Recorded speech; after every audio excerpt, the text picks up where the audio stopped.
Germany में बैठा एक आदमी हिंदुओं और मुस्लिमों को कैसे बेवकूफ बना रहा है, जरा ध्यान से सुनिएगा। शिवाजी महाराज और औरंगजेब का एग्जाम्पल देके ये बंदा कह रहा है कि हिंदुओं और मुस्लिमों में तो बहुत प्यार था और ये नफरत तो बीजेपी और मोदी फैला रहे हैं। वाह, क्या बेवकूफ बनाया जा रहा है। चलो इसके पीछे के तथ्यों का पता लगाते हैं कि इसमें कितनी सच्चाई है। देखिए, जर्मनी में बैठा वो बंदा जिस इतिहास की बात कर रहा है वो 350 साल से भी पुराना है, जिसके तथ्य सिर्फ इतिहास की किताबों में ही मौजूद हैं। मैं आपको इतना पीछे नहीं लेके जाऊंगा, मैं आपको सिर्फ 35 साल ही पीछे लेके चलता हूँ। जिनके साथ ये घटना हुई है वो सब लोग और तथ्य आज तक जिंदा है। क्या बताएं हम, आज कहते तुम लोग क्यों भागे। भगाया गया। मस्जिदों में जब वो अनाउंस करते थे, लड़कियां गिन के रखी थी, वो लड़की मेरी, वो मकान मेरा, वो औरत मेरी, आदमी को मार डालेंगे। हम कैसे, हमारे माँ बाप हमें कैसे छोड़ते। मैं अपने 2nd क्लास में मेरा भाई पढ़ता था, मैं उसको ट्रक में, पड़ोसियों की ट्रक में आई हूँ। मैं कहा मैं भाई को नहीं छोड़ सकती यहाँ पे, मैं चाहूँगी ये मेरे साथ जाएगा। उनके मस्जिदों में कोई नहीं था उनका ज्ञानवान वहाँ पर जो उनको बताए कि ये मत करो, ये गलत है, ये चीज़ें। हम कौन सा भाईचारा, क्या कौन सा भाईचारा उन्होंने हमें उस टाइम दिखाया जो हम बोले कि हाँ ये हमारे अपने हैं। जी हाँ गाइस, मैं बात कर रहा हूँ कश्मीर के पंडितों के पलायन और उनके साथ हुई बर्बरता की। पहले जो घटनाक्रम हुआ है उसे सिलसिलेवार तरीके से समझते हैं और फिर जानेंगे कि इसके पीछे का जिम्मेदार कौन है। क्या इसके पीछे मोदी जिम्मेदार है? देखिए, कश्मीर में हिंदुओं पर कहर टूटने का सिलसिला 1989 में जिहाद के लिए गठित जमाते इस्लामी ने शुरू किया था, जिसने कश्मीर में इस्लामिक ड्रेस कोड लागू कर दिया था। उसने ये नारा दिया था कि हम सब तो एक हैं, तुम भागो या। 14 सितंबर 1989 को भाजपा के राष्ट्रीय कार्यकारिणी के सदस्य और वकील कश्मीरी पंडित तिलक लाल टपलू की JKLF ने हत्या दी थी। इसके बाद जस्टिस नीलकांत गंजू की भी गोली मारकर हत्या दी गई। उस दौर के अधिकतर हिंदू नेताओं की हत्या हुई और 300 से अधिक हिंदू महिलाओं और पुरुषों को आतंकवादियों ने मारा। मीडिया रिपोर्ट्स के मुताबिक उसी दौरान एक कश्मीरी पंडित नर्स के साथ आतंकवादियों ने सामूहिक बलात्कार किया और उसके बाद मार मार कर उसकी हत्या कर दी। घाटी में कई कश्मीरी पंडितों की बस्तियों में सामूहिक और लड़कियों के अपहरण किए गए। फिर उसके बाद एक स्थानीय उर्दू अखबार हिजबुल मुजाहिदीन की तरफ से एक प्रेस विज्ञप्ति निकाली गई, जिसमें लिखा गया कि सभी हिंदू अपना सामान बांधें और कश्मीर छोड़कर चले जाएं। एक अन्य स्थानीय समाचार पत्र अलसफा ने भी इस निष्कासन के आदेश को दोहराया।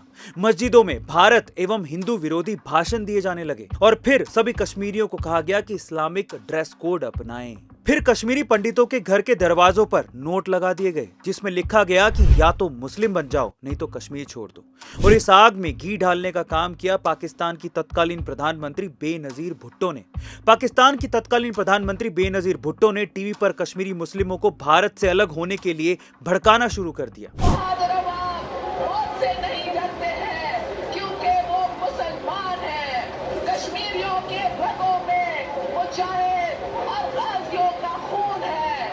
इन सबके बीच कश्मीर से पंडित रातों रात अपना सब कुछ छोड़ने को मजबूर हो गए। इसके बाद भी कश्मीर का जलना बंद नहीं हुआ था। अब वो बड़े नरसंहार सुनिए जो उस वक्त कश्मीर में हुए थे। सबसे पहला डोडा नरसंहार।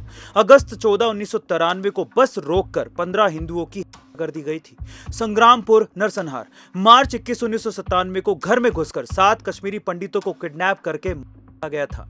मंधामा नरसंहार। जनवरी 25, 1998 को हथियारबंद आतंकवादियों ने 4 कश्मीरी परिवार के 23 लोगों को भून डाला था। प्राणकोट नरसंहार। अप्रैल 17, 1998 को उधमपुर जिले के प्राणकोट गांव में एक कश्मीरी हिंदू परिवार के 27 लोगों को के घाट उतार दिया गया था।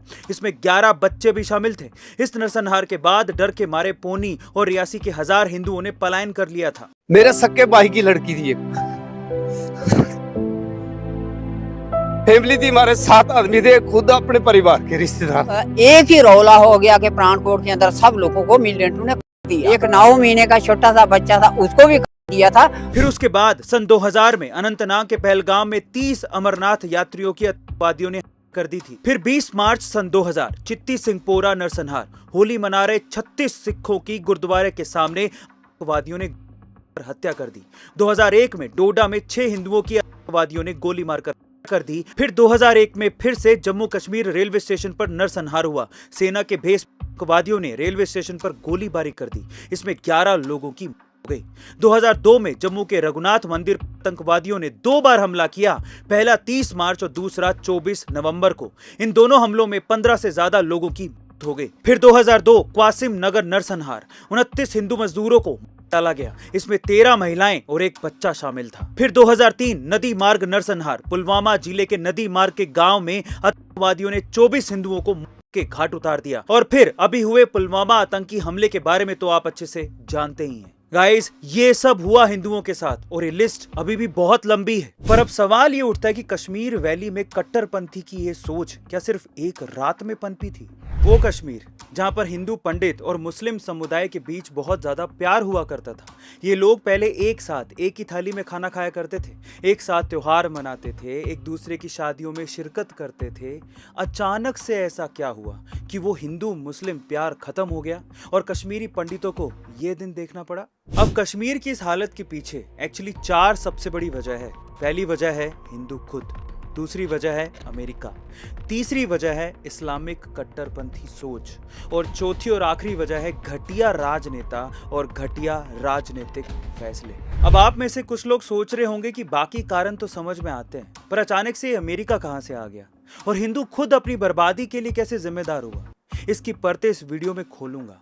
पर एक बात मैं दावे के साथ कह सकता हूं कि ये पूरा वीडियो देखने के बाद आप बहुत सी चीजें सीख पाएंगे, क्योंकि इतिहास ही आपको बताता है कि आज आपको कौन सी गलतियां नहीं करनी जिससे किसी और हिंदू को अपनी जमीन छोड़कर पलायन ना करना पड़े। चलिए कश्मीर की इस हालत का पूरा इतिहास जानते हैं। सबसे पहले कश्मीर की इस हालत के लिए हिंदू कैसे जिम्मेदार है, इसके लिए पहले कश्मीरी पंडितों और कश्मीर का थोड़ा इतिहास आपको जानना होगा। मोहम्मद देन फोक अपनी मशहूर किताब कश्मीर कौम का इतिहास में पंडित शेख चैप्टर में लिखते हैं कि कश्मीर में इस्लाम आने से पहले सब हिंदू ही थे।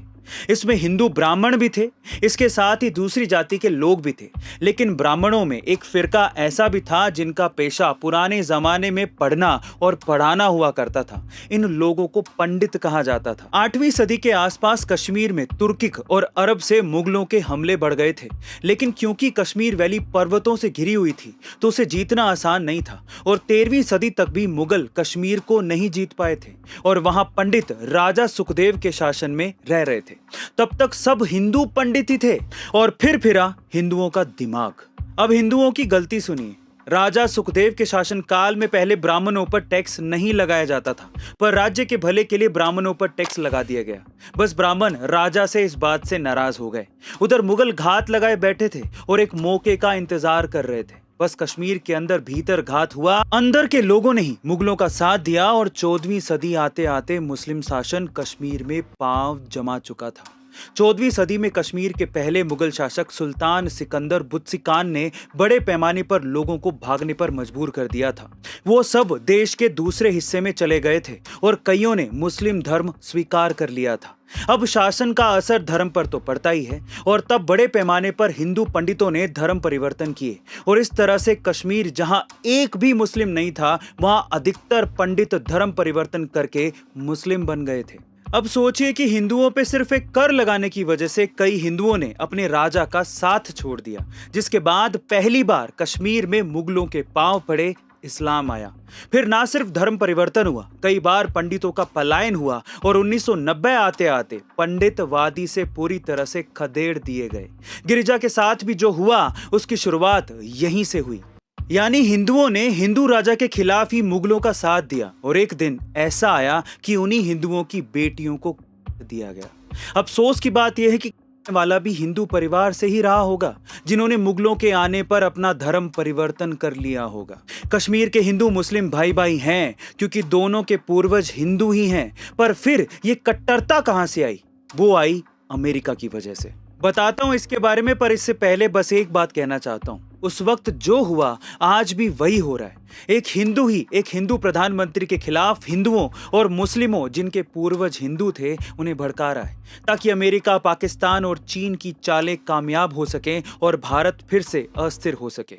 और अगर आपने ये होने दिया तो वही होगा जो कश्मीरी पंडितों के साथ हुआ। हमें छत्रपति शिवाजी महाराज का उदाहरण देके ये बताया गया कि आगरा की फोर्ट से जान बचाने में एक मुस्लिम ने उनकी मदद की। देखो कितना प्यार था। पर यह क्यों नहीं बोला गया कि छत्रपति शिवाजी महाराज ने जिसका पेट फाड़ा था वो भी एक मुस्लिम था, जिसने शिवाजी महाराज को पकड़ने के लिए रास्ते में आए तुलसापुर के हिंदू मंदिर तक को तोड़ दिया था, गांव के गांव ध्वस्त कर दिए थे और महिलाओं पर अत्याचार किए थे। क्या उस वक्त हिंदू मुस्लिमों में लड़ाई कराने वाले भी मोदी थे या बीजेपी थी? और जिस तरह से ये लोग भारत के युवकों का दिमाग खराब कर रहे हैं, एक दिन ये ना बोल दें कि हिंदू शास्त्रों में लिखा गया है कि आत्मा नहीं मरती, तो मोदी जी की आत्मा वहां पर थी जिसने हिंदू मुस्लिम लड़ाई करवाई। अब असल में बात यहां हिंदू मुस्लिम की नहीं है, बात है देश को बचाने की। छत्रपति शिवाजी महाराज उस हर मुस्लिम से प्यार करते थे जो उनके देश से प्यार करता था, और उस हर मुस्लिम के खिलाफ थे जो मराठा साम्राज्य को खत्म करना चाहता था। मोदी जी के लिए भी यही है, वो हर सच्चा मुसलमान जो देश से प्यार करता है, मोदी जी उससे प्यार करते हैं। अब ये जानेंगे कि कश्मीर की इस हालत के लिए अमेरिका कैसे जिम्मेदार है।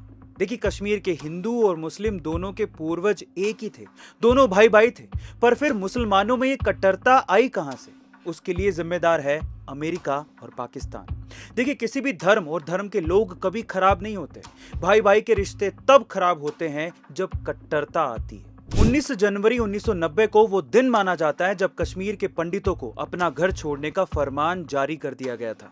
पर ऐसी दुश्मनी हिंदू मुस्लिम में आजादी के समय नहीं थी, दोनों प्यार से रहते थे। कश्मीर को लेकर भारत और पाकिस्तान के बीच तो जंग 1947 से ही जारी है, पर कश्मीर में लोकल स्थिति इतनी खराब नहीं थी। तमाम कहानियां हैं कश्मीरी मुसलमानों और कश्मीरी पंडितों के प्यार की। पर 1980 के बाद माहौल बदलने लगा था और वजह था अमेरिका, जिसका साथ दिया पाकिस्तान ने। देखिए, उस समय रूस अफगानिस्तान पर चढ़ाई कर चुका था, पर अमेरिका नहीं चाहता था कि रूस अफगानिस्तान पर कब्जा करे। अमेरिका रूस को वहां से निकालने की फिराक में था। तब अमेरिका ने अफगानिस्तान के लोगों को मुजाहिदीन बनाना शुरू किया। ये लोग बेरहम थे, कोई दिल नहीं था, और बस बगैर जान की परवाह किए रूस के सैनिकों को मारना चाहते थे। ऐसा उन्हें तैयार किया गया था। इसमें सबसे पहले वो लोग शामिल हुए जो अफगानिस्तान की जनता के लिए पहले से ही समस्या थे।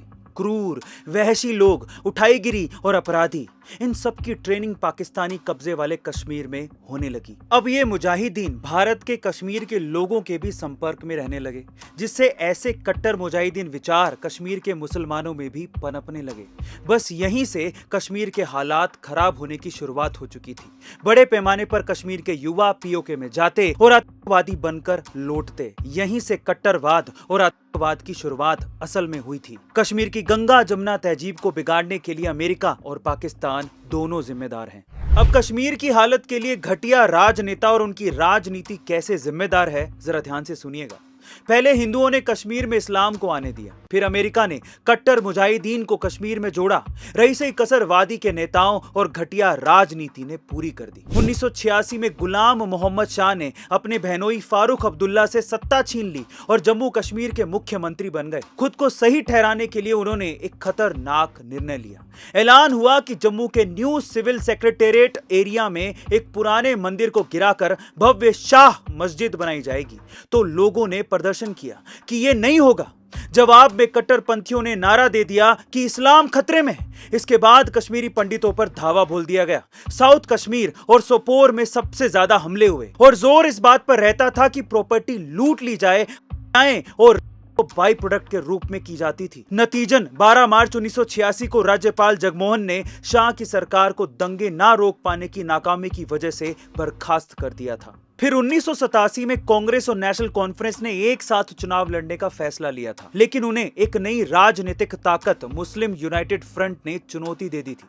मुस्लिम यूनाइटेड फ्रंट में सैयद अली शाह गिलानी की जमाते इस्लामी, अब्दुल गनी लोन की पीपल्स लीग और मीर वाइज मोहम्मद उमर फारूक की अवामी एक्शन कमेटी शामिल थी। फारूक अब्दुल्ला ने इस मोर्चे को सत्ता से बाहर रखने के लिए कांग्रेस से हाथ मिलाया था, पर इस चुनाव में कांग्रेस पर बड़ी संख्या में गड़बड़ी के आरोप लगे थे। उस समय की एक कांग्रेसी नेता खेमलता वुकलू ने बीबीसी को बताया कि मुझे याद है कि 1987 का चुनाव भारी अनियमितताओं से भरा हुआ था। हारने वाले उम्मीदवारों को विजेता घोषित कर दिया गया था और इससे आम आदमी का चुनाव और लोकतांत्रिक प्रक्रियाओं से भरोसा उठ गया था। दरअसल 1987 में जम्मू कश्मीर में जब विधानसभा चुनाव हुए थे तो इस चुनाव में श्रीनगर के आमिर कदल से मुस्लिम यूनाइटेड फ्रंट के यूसुफ शाह भी चुनाव लड़ रहे थे। रुझानों में यूसुफ शाह आगे चल रहे थे, लेकिन ना जाने कांग्रेस और नेशनल कॉन्फ्रेंस ने ऐसी क्या कारस्तानी की कि यूसुफ शाह चुनाव हार गए। इसके विरोध में युवा सड़कों पर उतर गए थे। नेशनल कॉन्फ्रेंस की सरकार बनने पर यूसुफ शाह को गिरफ्तार कर लिया गया था और कई महीनों तक उसे जेल में रखा गया था। अब जेल से छूटने के बाद यही यूसुफ शाह नाम बदलकर पाकिस्तान स्थित हिजबुल मुजाहिदीन के कमांडर सैयद सलाउद्दीन बन गए थे।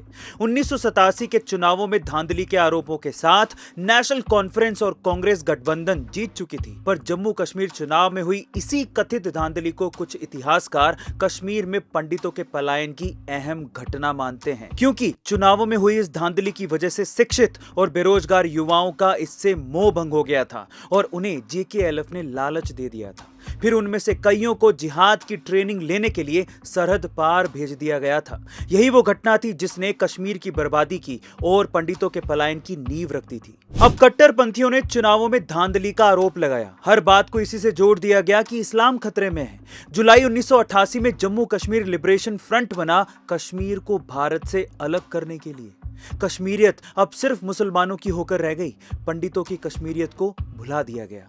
फिर शुरू हुआ इन कट्टरपंथियों का जिहाद, जिसका पहला टारगेट थे कश्मीर के पंडित, क्योंकि कमजोर वर्ग को टारगेट करके खदेड़ा जाएगा तभी उनकी जमीन हड़प के अपने पांव कश्मीर में जमेंगे, यही प्लान था। 14 सितंबर 1989 को एक पंडित टीका लाल की कई लोगों के सामने कर दी गई थी, जो कि एक भाजपा कार्यकर्ता थे। हत्यारे पकड़े ही नहीं गए। ये कश्मीरी पंडितों को वहां से भगाने को लेकर पहली थी। इसके 1.5 महीने बाद रिटायर्ड जज नीलकंठ गंजू की कर दी गई, और ऐसा इसीलिए किया गया क्योंकि नीलकंठ जी ने जम्मू कश्मीर लिबरेशन फ्रंट के नेता मकबूल भट्ट को की सजा सुनाई थी।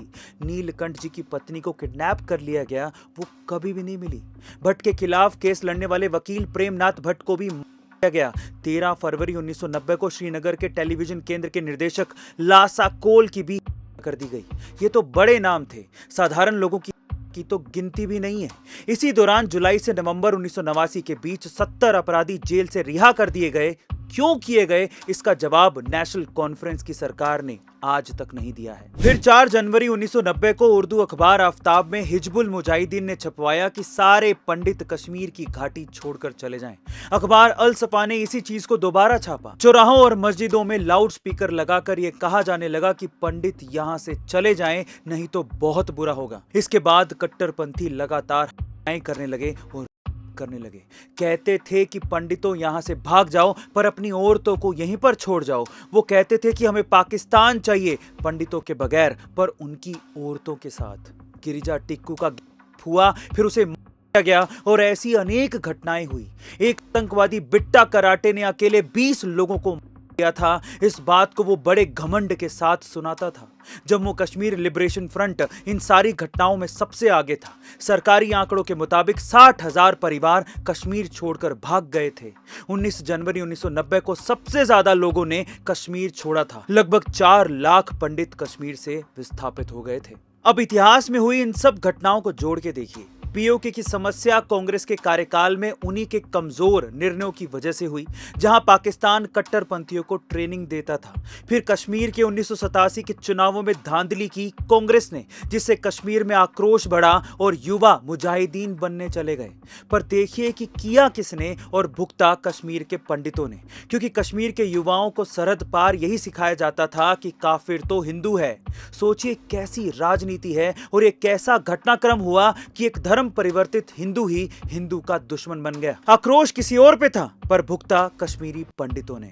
अब अगर कोई मुझसे पूछे कि कश्मीर के इस जेनोसाइड का क्लाइमेक्स क्या था, तो वो था भारत के पहले मुस्लिम गृह मंत्री मोहम्मद सईद की बेटी का अपहरण। 8 दिसंबर 1989 को भारत के गृह मंत्री मोहम्मद सईद की बेटी रुबैया सईद का अपहरण कर लिया गया था। अपहरण के बाद अपहरणकर्ताओं ने एक अखबार के कार्यालय को फोन किया और कहा कि वो दुनिया को बताएं कि जेकेएलएफ ने भारत के केंद्रीय गृह मंत्री मुफ्ती मोहम्मद सईद की बेटी का अपहरण कर लिया है। साथ ही ये भी कहा कि 5 आतंकवादियों की रिहाई के बदले ही गृह मंत्री की बेटी को छोड़ा जाएगा। जेकेएलएफ ने जिन 5 खूंखार आतंकवादियों की रिहाई की मांग की थी, उसमें गुलाम नबी भट्ट, मोहम्मद अल्ताफ, नूर मोहम्मद कलवाल, जावेद जरगल और अब्दुल हमीद शेख शामिल थे। हालांकि बाद में आतंकवादियों ने जावेद जरगल के बदले अब्दुल अहद वाजा की रिहाई की मांग कर ली थी, और फिर गृह मंत्री की बेटी को बचाने के लिए भारत सरकार ने उन 5 खूंखार आतंकवादियों वादियों को छोड़ दिया था। रुबैया सईद का अपहरण कश्मीर में उपजे आतंकवाद के इतिहास की एक महत्वपूर्ण घटना इसीलिए मानी जाती है क्योंकि जब आतंकवादी देश के गृह मंत्री की बेटी को अगवा कर ले रहे हैं और सरकार को झुका दे रहे हैं तो बाकी क्या बचा। सईद के अपहरण के बाद कश्मीर में 5700 लोगों का अपहरण किया गया, जिसमें कई लोगों को मार दिया गया, जिसमें कश्मीर विश्वविद्यालय के कुलपति मुशीर उल हक का नाम भी शामिल है। आगे चलकर इन्हीं खूंखार अपराधियों ने कश्मीर को जलाया था। अब कुछ लोग यहाँ पर दलील देंगे कि तब तो जनता दल की सरकार थी और कश्मीर में राज्यपाल भी उनका था। तो सुनिए, जब सब कुछ बिगड़ चुका था, 1987 के चुनावों में धांधली से अधिकतर युवा कश्मीर से पीओके चला गया था, हालत बद से बदतर थी, तब 1989 में जनता दल की सरकार बनी थी। एटम बम तो तैयार हो चुका था, फटा जनता दल के राज में। दूसरी बात, सेंटर में सरकार होने से क्या होता है? कश्मीर जैसा स्टेट जहां पर धारा 370 लगी थी, वहां केंद्र सरकार क्या ही कर लेती। ऐसा नहीं है कि जनता दल सरकार ने कोशिश नहीं की, सिर्फ कश्मीर के मुसलमानों को खुश करने के लिए केंद्र सरकार ने कांग्रेस में सालों तक रहे मुफ्ती मोहम्मद सईद को अपनी सरकार में भारत का गृह मंत्री बनाया था ताकि कश्मीर का मुसलमान शांत रहे। पर यहां तो उल्टा ही हो गया, आतंकवादियों ने उन्हीं की बेटी को किडनैप करके खूंखार आतंकवादियों को छुड़वा लिया। वाह। अब इस पूरी वीडियो को देखने के बाद आप लोग बताओ कि कश्मीर में जो गिरजा के साथ हुआ या फिर कश्मीर में हिंदू मुस्लिम का जो फसाद हुआ उसके पीछे जिम्मेदार कौन है? दिल पे हाथ रख के कमेंट में बताओ कि पहली गलती किसकी है? कश्मीर के हिंदुओं की, कश्मीर के मुस्लिमों की, घटिया राजनीति की, अमेरिका की या पाकिस्तान की, या फिर मोदी या बीजेपी की? शताब्दियों से ही हिंदुओं को मुस्लिम बना के हिंदुओं के ही खिलाफ खड़ा किया जा रहा है। इसमें सबसे बड़ा जिम्मेदार हिंदू ही है जो धर्म परिवर्तन करके मुस्लिम बन गया है और चंद देश तोड़ने वाले सियासतदानों की वजह से अपने ही हिंदू भाइयों को अपना दुश्मन समझ बैठा है। एक चीज तो मैं अपने मुस्लिम भाइयों से कहना चाहता हूँ, प्यार बहुत था कश्मीर के हिंदू और मुसलमानों में। ये दरार किसने भरी ये आप अच्छे से जानते हो। थोड़ा सोच के देखो, अगर किसी घर में 2 बच्चे हैं और बाप सिर्फ एक बच्चे को प्यार करे और उसे सब कुछ दे और दूसरे के लिए कुछ ना करे तो उस घर में तो कलह होनी है। जिसे सब कुछ मिल जाए वो तो बिगड़ जाएगा, मनमानी करेगा, लेकिन जिसे नहीं मिला वो लड़ाई करेगा। कांग्रेस के राज में यही हुआ है हिंदुओं और मुसलमानों के साथ। इसका इलाज सिर्फ एक ही है, सबको बराबरी का मिले और सब एक दूसरे का सम्मान करें। और वो मैंने होता देखा है सिर्फ प्रधानमंत्री मोदी के कार्यकाल में। याद रखिए साहब, हिंदुस्तान जब तक है तभी तक हम सभी माइनॉरिटी सुरक्षित है। मेरे पंजाबी भाई, मेरे मुस्लिम भाई, मेरे जैन भाई, मेरे सिख भाई। और हिंदुस्तान तभी तक सुरक्षित है जब तक हिंदू सुरक्षित है। इसलिए सोच समझ के वोट देना। इस वीडियो को ज्यादा से ज्यादा लोगों के साथ शेयर करिए। स्पेशली मैं उस हर भारतीय पिता से कहना चाहता हूं कि अपनी फैमिली में ये 15 से 20 मिनट का वीडियो हर एक इंसान को दिखाइए ताकि उनकी आंखें खुले। देखिए, समझिए, भारत में लोकतंत्र को बचाना जितना जरूरी है उतना ही जरूरी सनातन धर्म को बचाना भी है। इसीलिए प्लीज हाथ जोड़ के विनती है, इस वीडियो को जरूर पूरा देखिए, सबके सब लोग। मिलते हैं अगली वीडियो।